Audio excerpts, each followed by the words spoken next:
আড়াই বছর ধরে ঘুরছি দাদা। দাদা যদি কি বলবো এবারে কিছু বলুন না, বলবো এখন না পরে কবে দাদা কি অবস্থা দাদা গতকাল থেকে বলছি আপনি খেলছেন কেন? দীর্ঘ আড়াই বছর বাদে কলকাতার প্রেসিডেন্সি শংসনাগার থেকে ছাড়া পেলেন পিকে হালদার বা প্রণব কুমার হালদার। গত শুক্রবার কলকাতার নগর দায়রা আদালত তার জামিন মঞ্জুর করেন। ব্যক্তিগত 10 লক্ষ টাকার বন্ডে তার জামিন মঞ্জুর করা হয়।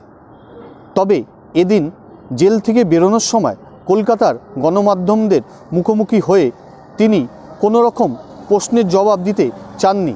হাত জোর করে তিনি জানান, যা বলবো পরেই বলবো। বাংলাদেশের সরকারের পরিবর্তন ঘটেছে, আড়াই বছর পর জামিন পেলেন আপনি। দেশে ফিরতে চান?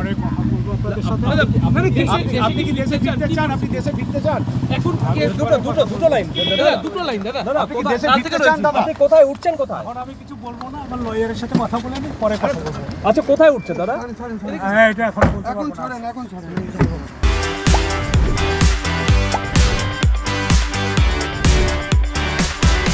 উল্লেখ্য, গত 2022 সালে কলকাতার রাজারহাটের এক অভিজাত আবাসন থেকে তার সঙ্গে 5 জনকে গ্রেফতার করেন এনফোর্সমেন্ট ডিরেক্টরেট।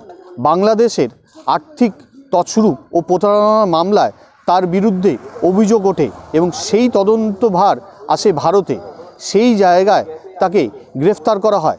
দীর্ঘ আড়াই বছর ধরে কলকাতার নগর দায়রা আদালতে তার এই মামলার শুনানি চলছিল। দীর্ঘ টালবাহান পরে গত শুক্রবার ব্যক্তিগত 10 লক্ষ টাকার বন্ডে তিনি জামিন পেলেও আপাতত তিনি কলকাতার বাইরে যেতে পারবেন না। তার সমস্ত নথি ও পাসপোর্ট জমা রয়েছে আদালতের কাছে। পরবর্তী শুনানি আগামী 9 জানুয়ারি। সব মিলিয়ে আড়াই বছর বাদে পিকে হালদার জেল মুক্তি হলেও এই মামলা কোন দিকে যায় সেদিকেই নজর থাকবে আমাদের। কলকাতা আলিপুর থেকে ডিবিসি নিউজের জন্য বিশ্বনাথ দাস।